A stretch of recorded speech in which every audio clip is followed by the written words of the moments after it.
National TV presence Bigg Boss ಅಪ್ಡೇಟ್ಗೆ ಸ್ವಾಗತ. ನಾನು ಪಲ್ಲವಿ ರಾಜ್. ವೀಕ್ಷಕರೇ, ಈ ವೀಕ್ ಅಂತಂದ್ರೆ ಇವತ್ತು ಕಿಚ್ಚಿನ ಪಂಚಾಯತ್ ಇದೆ. ಈ ವೀಕಲ್ಲಿ ಏನೇನೆಲ್ಲ ನಡೀತು ಇವತ್ತು ಡಿಸ್ಕಸ್ ಆಗುತ್ತೆ.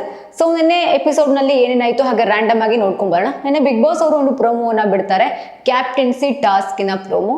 ಹಾಗೇನೆ ತಮ್ಮ ಭಾವಚಿತ್ರವನ್ನ ತಾವು ಸುರಕ್ಷಿತವಾಗಿ ಇಟ್ಕೋಬೇಕು. ಆ ಒಂದು ಟಾಸ್ಕ್ ನಲ್ಲಿ ವಿನ್ ಆಗೋದು ಧನುಷ್ ಗೌಡ ಅವರು.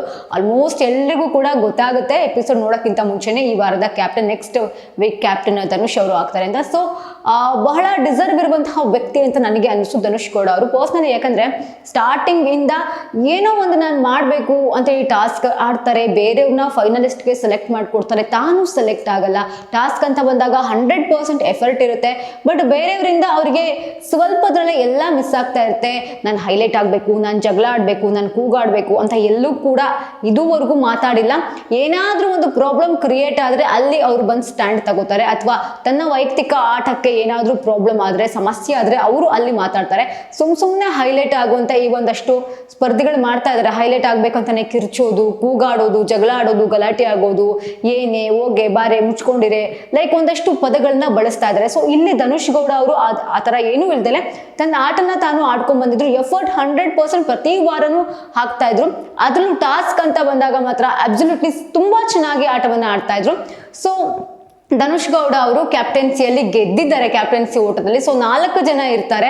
ಕಾವ್ಯ ಇರ್ತಾರೆ, ಜಾನ್ವಿ ಅವರು ಇರ್ತಾರೆ, ಹಾಗೆಯೇ ರಕ್ಷಿತಾ ಇರ್ತಾರೆ, ಹಾಗೆ ಧನುಷ್ ಅವರು ಇರ್ತಾರೆ. ಸೊ ಧನುಷ್ ಅವರು ಫೈನಲಿ ಗೆಲ್ತಾರೆ. ಸೊ ಒಂದು ಕಡೆ ಜಾನ್ವಿ ಅವರಿಗೂ ಕೂಡ ಇದರಿಂದ ಬೇಜಾರಾಗುತ್ತೆ, ಬಿಕಾಸ್ ಅವರು ಕೂಡ ಯಾವಾಗ ಅಶ್ವಿನಿಯಿಂದ ಅವರು ದೂರ ಆಗ್ತಾರೆ, ಈ ವೀಕ್ ಆಟನ ತುಂಬಾ ಚೆನ್ನಾಗಿ ಆಡ್ಕೊಂಡ್ ಬಂದಿರ್ತಾರೆ ಜಾನ್ವಿ ಅವರು ಕೂಡ.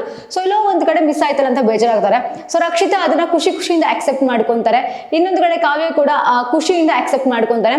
ಸೊ ಇದಾದ ನಂತರದಲ್ಲೂ ಕೂಡ ಒಂದಷ್ಟು ಡೆವಲಪ್ಮೆಂಟ್ಸ್ ಆಗುತ್ತೆ. ಉತ್ತಮ, ಕಳಪೆ ಅಂತ ಬಂದಾಗ ಧ್ರುವಂತ್ ಅವ್ರನ್ನ ಯಾಕೋ ಪರ್ಸ್ನಲಿ ಟಾರ್ಗೆಟ್ ಮಾಡ್ತಾ ಇದ್ದಾರಾ ಅಂತ ನನಗನ್ನಿಸ್ತು. ಯಾಕಂದ್ರೆ ಪ್ರೋಮೋ ನೋಡಿದಾಗ ಎಲ್ರು ಲಾಸ್ಟ್ ವೀಕು ಉತ್ತಮವನ್ನ ಧ್ರುವಂತ್ ಅವರಿಗೆ ಕೊಟ್ಟಿರ್ತಾರೆ, ಬಟ್ ಈ ವೀಕು ಕಳಪೆಯನ್ನ ಮತ್ತೆ ಧ್ರುವಗೆ ಕೊಟ್ಟಿರ್ತಾರೆ.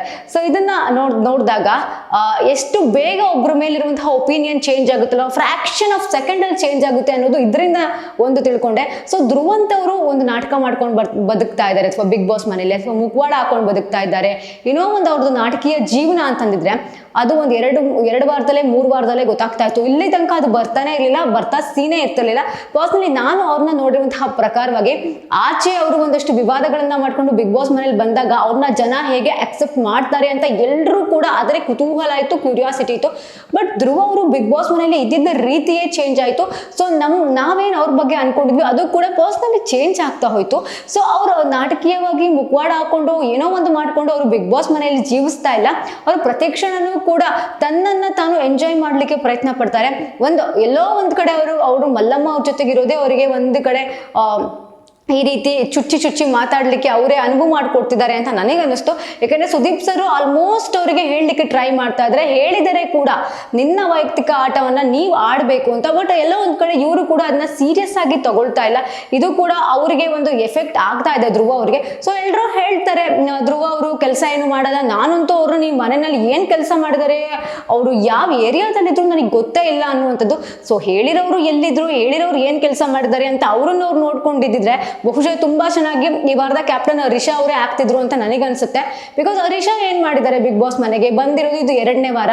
1ನೇ ವಾರ ಫುಲ್ ಸೌಂಡ್ ಮಾಡ್ಕೊಂಡ್ ಬಂದ್ರು, ಏನು ಇಲ್ಲ ಟೂಸ್ ಪಟಾಕಿ ಆಗೋದ್ರು. ಸೊ 2ನೇ ವಾರ ಕೂಡ ಏನು ಮಾಡಿಲ್ಲ, ಬೇಕಂತಲೇ ಒಂದಷ್ಟು ಜಗಳವನ್ನ ಕ್ರಿಯೇಟ್ ಮಾಡ್ಲಿಕ್ಕೆ ಟ್ರೈ ಮಾಡಿದ್ರು. ಗಿಲ್ಲಿ ಜೊತೆ ಜಗಳ ಆಡಕ್ಕೆ ಟ್ರೈ ಮಾಡಿದ್ರು, ರಕ್ಷಿತಾ ಜೊತೆ ಟ್ರೈ ಮಾಡಿದ್ರು. ಸೊ ಆಗಲಿಲ್ಲ ಅಲ್ಲಿ. ಸೊ ಇವಾಗ ಸೈಲೆಂಟ್ ಆಗಿರುವಂತಹ ಧ್ರುವಂತ್ ಅವ್ರನ್ನ ದಾಳವಾಗಿ ಬಳಸ್ಕೊಳ್ತಾ ಇದ್ದಾರೆ ಅಂತ ನನಗನ್ನಿಸ್ತು. ಸೊ ರಾಶಿಕಾ ಅವರು ಕೂಡ ಇನ್ನೊಂದ್ ಕಡೆ ರಾಶಿಕಾ ಅವರು ಬಿಗ್ ಬಾಸ್ ಮನೆಯಲ್ಲಿ ಜಗಳ ಆಡ್ಕೊಂಡು ಈ ವೀಕ್ ಅಂತೂ ಜಗಳ ಆಡ್ಕೊಂಡೆ, ಒಬ್ರಿಗೊಬ್ರು ಬೈದಾಡ್ಕೊಂಡೆ, ಕಚಾಡ್ಕೊಂಡೆ. ಕ್ಯಾಪ್ಟನ್ ರಘು ಅವ್ರ ಹತ್ರ ಜಗಳ ಆಡ್ತಾರೆ, ರಕ್ಷಿತಾ ಹತ್ರ ಜಗಳ ಆಡ್ತಾರೆ. ಸೊ ಇವರು ಕೂಡ ಏನ್ ಮಾಡಿದ್ರು ಬಿಗ್ ಬಾಸ್ ಮನೆಯಲ್ಲಿ ಟಾಸ್ಕ್ ಅಂತ ಬಂದಾಗ ಓಕೆ 100% ಎಫರ್ಟ್ ಹಾಕಿದ್ರೆ ಚೆನ್ನಾಗಿ ಆಡಿದ್ರು. ಅದನ್ನ ಬಿಟ್ಟು ಇನ್ನೇನ್ ಮಾಡಿದ್ದಾರೆ, ಧ್ರುವ ಅವ್ರಿಗೆ ಕಳಪೆ ಕೊಡ್ಬೇಕು, ಕಳಪೆ ಕೊಡುವಂತವ್ರು ಸಾಕಷ್ಟು ಜನ ಇದ್ರು ಧ್ರುವ ಅವ್ರನ್ನು ಕೂಡ ಹೊರತುಪಡಿಸಿ. ಬಟ್ ಧ್ರುವ ಅವರು ಯಾಕೋ ಈ ಬಾರಿ ಜಾಸ್ತಿ ಮಾತಾಡೋದಿಲ್ಲ, ವಾದ ಮಾಡೋದಿಲ್ಲ ಅಂತ. ಓಕೆ, ಧ್ರುವಗೆ ಚಂದ್ರಪ್ರಭಾ ಅವರು ಕೂಡ ಒಂದು ಡಿಬಾರ್ ಆದಂತಹ ಟೈಮ್ನಲ್ಲಿ ಆ ಒಂದು ತಪ್ಪನ್ನ ಅವರು ಒಪ್ಕೊಂಡು ಡಿಬಾರ್ ಆಗಿರೋದು. ಅದ್ರಲ್ಲಿ ವಾದ ಮಾಡ್ಬೇಕಂತ ಏನಿಲ್ಲ, ನಂದು ತಪ್ಪಾಗಿದೆ, ನಮ್ಮಿಬ್ಬರಿಂದನೂ ಕೂಡ ತಪ್ಪಾಗಿದೆ, ಸೊ ಹಾಗಾಗಿ ನಮ್ಮ ಟೀಮ್ ಸೋಲ್ತು ಅಂತ ಅವರಲ್ಲಿ ಒಪ್ಕೊಂಡಿದ್ದಾರೆ. ಸೊ ಇವರು ಅದಕ್ಕೆ ಅವರು ಸಮರ್ಥನೆ ಮಾಡ್ಕೊಳ್ಳಿಲ್ಲ, ಅವ್ರು ವಾದ ಮಾಡಲಿಲ್ಲ, ಅವ್ರಿಗೆ ಇಂಟ್ರೆಸ್ಟ್ ಇಲ್ಲ, ಈ ರೀತಿ ಒಂದಷ್ಟು ರೀಸನ್ ಅನ್ನ ಕೊಡ್ತಾರೆ. ನಿಜವಾಗ್ಲೂ ಇದೆಲ್ಲ ಕಾಮಿಡಿ ಅಂತ ಅನ್ಸುತ್ತೆ. ಒಬ್ಬ ವ್ಯಕ್ತಿನ ಇವರು ತುಳಿಬೇಕು, ಟಾರ್ಗೆಟ್ ಮಾಡಬೇಕು ಅಂತ ಡಿಸೈಡ್ ಮಾಡಿದಾಗ ಅವ್ನು ಏನ್ ಮಾಡಿದ್ರು ಕೂಡ ಅವರಿಗೆ ತಪ್ಪೇ ಆಗುತ್ತೆ. ಸೊ ಧ್ರುವ ಅವರು ವಿಚಾರದಲ್ಲೂ ಕೂಡ ಇದೇ ರೀತಿ ತಪ್ಪಾಗ್ತಾ ಇರೋದು. ಬಟ್ ಎಲ್ಲೋ ಒಂದ್ ಕಡೆ ಧ್ರುವ ಅವರು ಕೂಡ ಇದೆಲ್ಲದಕ್ಕೂ ಕೂಡ ಟಕ್ಕರ್ ಕೊಡ್ಬೇಕು, ತಿರುಗಿಸಿ ಮಾತಾಡ್ಬೇಕು, ಬಟ್ ಅವ್ರು ಎಲ್ಲೂ ಕೂಡ ವಾದ ಮಾಡಲ್ಲ, ಎಲ್ಲೂ ಕೂಡ ಮಾತಾಡಲ್ಲ. ಅವ್ರು ಮಾತಾಡಿದ್ರೆ ಪ್ರಾಬ್ಲಮ್ಸೇ ಕ್ರಿಯೇಟ್ ಆಗ್ತಾ ಇರಲಿಲ್ಲ. ತುಂಬಾ ಸ್ಟ್ರಾಂಗ್ ಆಗಿದ್ದಾರೆ ಧ್ರುವ ಅವರು. ಬಂದಂತಹ 2-3 ವಾರಗಳ ಕಾಲ ಕೂಡ ತುಂಬಾ ಚೆನ್ನಾಗಿ ಆಟ ಆಡ್ಕೊಂಡ್ ಬಂದ್ರು. ಲಾಸ್ಟ್ ವೀಕ್ ಕೂಡ ಅವ್ರ ಆಟ ತುಂಬಾ ಚೆನ್ನಾಗಿತ್ತು. ಎಲ್ಲ ಒಂದ್ ಕಡೆ ಅವರು ಸುದೀಪ್ ಸರ್ ಹೇಳಿದಂತಹ ಮಾತನ್ನ ತುಂಬಾ ಸೀರಿಯಸ್ ಆಗಿ ತಗೋಬಿಟ್ಟಿದ್ದಾರೆ. ನಾನು ಏನ್ ಮಾಡಿದ್ರು ನನ್ನನ್ನ ಯಾರು ಗುರುತಿಸ್ತಾ ಇಲ್ಲ, ನನಗೆ ಅಪ್ರಿಶಿಯೇಟ್ ಕೊಡ್ತಾ ಇಲ್ಲ ಅಂತ ಏನಾದ್ರು ತಿಳ್ಕೊಂಡು ಅವರು ಮೇ ಬಿ ಈ ವೀಕ್ ಸೈಲೆಂಟ್ ಆದ್ರೂ ಏನೋ ಗೊತ್ತಿಲ್ಲ, ಬಟ್ ಮಾತಾಡೋ ಕಡೆ ಅವರು ಮಾತಾಡ್ತಾರೆ. ಬಟ್ ಎಲ್ಲ ಒಂದ್ ಕಡೆ ರಕ್ಷಿತಾ ವಿಚಾರ ಅಂತ ಬಂದಾಗ ಲಾಸ್ಟ್ ವೀಕ್ ಅವರು ತುಂಬಾ ಚೆನ್ನಾಗಿದ್ರು ರಕ್ಷಿತಾ ವಿಚಾರದಲ್ಲಿ, ಬಟ್ ಈ ವೀಕ್ ಎಲ್ಲ ಒಂದ್ ಕಡೆ ಲೂಸ್ ಟಾಕ್ಸ್ ಏನಾದ್ರು ಜಾಸ್ತಿ ಆಯ್ತಾ ಅನ್ನುವಂಥದ್ದು ಕೂಡ ಪ್ರಶ್ನೆ ಆಗುತ್ತೆ. ಸೊ ಇವತ್ತಿನ ಎಪಿಸೋಡ್ ಅಂತಂದ್ರೆ ಕಿಚ್ಚನ ಪಂಚಾಯಿತಿ ಇರುತ್ತೆ. ಸಾಕಷ್ಟು ಪ್ರಶ್ನೆ ಇದೆ, ಅದು ಜನರೇ ಹೇಳಿರುವಂತಹ ಪ್ರಶ್ನೆಯೇ ಸಾಕಷ್ಟಿದೆ. ಯಾಕಂದ್ರೆ ರಾಶಿಕಾ ಅವರು ಬೇಕಂತಲೇ ಜಗಳ ಆಡ್ಲಿಕ್ಕೆ ಟ್ರೈ ಮಾಡ್ತಾ ಇದ್ದಾರೆ ಬಿಗ್ ಬಾಸ್ ಮನೆಯಲ್ಲಿ. ನೀವು ನೋಡಿರ್ತೀರಾ, ರಘು ಅವರ ವಿಚಾರದಲ್ಲೂ ಕೂಡ ಅವ್ರ ಮನೆಯಿಂದ ಕಾಲ್ ಬಂದಾಗ ರಘು ಅವ್ರು ಹೇಳ್ತಾರೆ ರಾಶಿಕಾ ಅವರು ಎಲ್ಲೋ ಲಾಸ್ಟ್ ಆಗಿದ್ದಾರೆ ಅಂತ. ಅವಾಗ ಅವರು ನಾರ್ಮಲ್ ಟಾಕ್ ನ ತುಂಬಾ ಹೈ ಪಿಚ್ ಅಲ್ಲಿ ಮಾತಾಡಿ ಜನರ ಮನಸ್ಸನ್ನೆಲ್ಲ ಕದಡಿ ಏನೋ ಒಂದಷ್ಟು ಮಾಡ್ಲಿಕ್ಕೆ ಟ್ರೈ ಮಾಡ್ತಾರೆ. ಆಸ್ ಎ ಆಡಿಯನ್ಸ್ ಆಗಿ ಅದು ಬೇಕಿರ್ಲಿಲ್ಲ, ನೋಡುವಂತವ್ರಿಗೆ ಛೀ ಅಂತ ಅನ್ಸ್ಬಿಡುತ್ತೆ. ಸೊ ಆ ರೀತಿ ಮಾತಾಡ್ತಿದ್ದಾರೆ. ಇನ್ನೊಂದು ಕಡೆ ರಿಷಾ ಅವರು ಕೂಡ ತುಂಬಾ ಕಿರ್ಚ್ಕೊಂಡು ಮಾತಾಡ್ತಾರೆ. ಕಿರ್ಚ್ಕೊಂಡು ಮಾತಾಡುವಂತ ಅನಿವಾರ್ಯತೆ ಇಲ್ಲ. ಸೊ ಯಾಕೆ ಕಿರ್ಚ್ಕೊಂಡು ಮಾತಾಡ್ತಿದ್ದಾರೆ ಅಂತ ಕೇಳಬೇಕು ಸುದೀಪ್ ಸರ್ ಅಂತ ಪ್ರಶ್ನೆ ಜನರೇ ಹೇಳಿರುವಂತದ್ದು. ಹಾಗೆ ಸೂರಜ್ ಹಾಗೆ ರಾಶಿಕಾ ಅವರ ಈ ಒಂದಷ್ಟು ಡ್ರಾಮಾಗಳು ಸ್ಟಾಪ್ ಆಗುತ್ತಾ, ಸುದೀಪ್ ಸರ್ ಇವತ್ತು ಏನ್ ಕ್ಲಾಸ್ ತಗೋತಾರೆ ಆ ಕ್ಲಾಸ್ ಇಂದನಾದ್ರೂ ಸ್ಟಾಪ್ ಆಗುತ್ತಾ ನೆಕ್ಸ್ಟ್ ವೀಕ್ ಅನ್ನೋದು ಕೂಡ ನೋಡ್ಬೇಕಾಗಿದೆ. ಆನಂತರದಲ್ಲಿ ಗಿಲ್ಲಿ ವಿಚಾರಕ್ಕೆ ಬಂದಾಗ ಆಲ್ಮೋಸ್ಟ್ ಮನೇನ ಎಂಟರ್ಟೈನ್ಮೆಂಟ್ ಮಾಡ್ತಾ ಇರೋದು ಗಿಲ್ಲಿ ಅವರು. ಅವ್ರು ಏನ್ ಮಾತಾಡಿದ್ರು ಕೂಡ ಚೆನ್ನಾಗಿರುತ್ತೆ. ಎಲ್ರು ಬಿಗ್ ಬಾಸ್ ನ ನೋಡೋದಕ್ಕೆ ಒಂದು ರೀಸನ್ ಅಂತಂದ್ರೆ ಅದು ಗಿಲ್ಲಿ ಅಂತಾನೆ ಹೇಳ್ಬೋದು.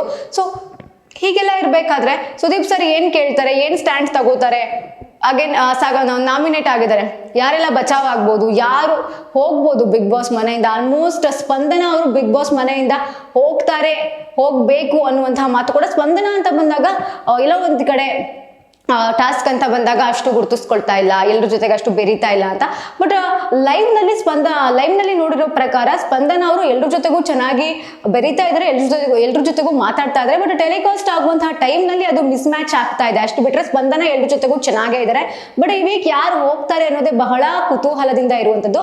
ಇನ್ನು ಧ್ರುವ ಅವರ ವಿಚಾರಕ್ಕೆ ಬಂದ್ರೆ, ಧ್ರುವ ಅವರು ಮಲ್ಲಮ್ಮ ಅವರಿಂದ ಎಷ್ಟು ಅಂತರ ಕಾಯ್ದುಕೊಳ್ತಾರೋ ಅಷ್ಟು ಅವರು ಬಿಗ್ ಬಾಸ್ ಮನೆಯಲ್ಲಿ ಬಹಳಷ್ಟು ದಿನ ಇರಬಹುದು. ಯಾಕಂದ್ರೆ ಅವರು ಕೂಡ ಟಾಪ್ 6 ಕಂಟೆಸ್ಟೆಂಟ್ ಧ್ರುವ. ಯಾಕಂದ್ರೆ ಡೇ 1 ಇಂದಲೂ ಕೂಡ ಚೆನ್ನಾಗಿ ಆಡ್ಕೊಂಡು ಬಂದಿದ್ರು, ಒಂಟಿಯಾಗಿ ಬಂದಿದ್ರು.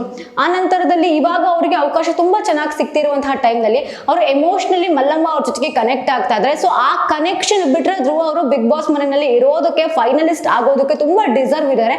ಸೊ ಎಲ್ಲ ಒಂದಷ್ಟು ಪ್ರಶ್ನೆಗಳನ್ನ ಏನಾದ್ರು ಕೇಳ್ತಾರ. ಆನಂತರದಲ್ಲಿ ಉತ್ತಮ ಅಂತ ಬಂದಾಗ ಅವ್ರು ಆಕ್ಸೆಪ್ಟ್ ಮಾಡ್ಲಿಲ್ಲ ಧ್ರುವ ಅವರು.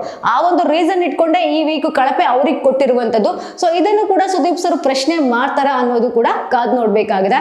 ಇದಾಗುತ್ತೆ ಈ ಹೊತ್ತಿನ ವಿಶೇಷ. ನೋಡ್ತಾ ಇರಿ ನ್ಯಾಷನಲ್ ಟಿವಿ.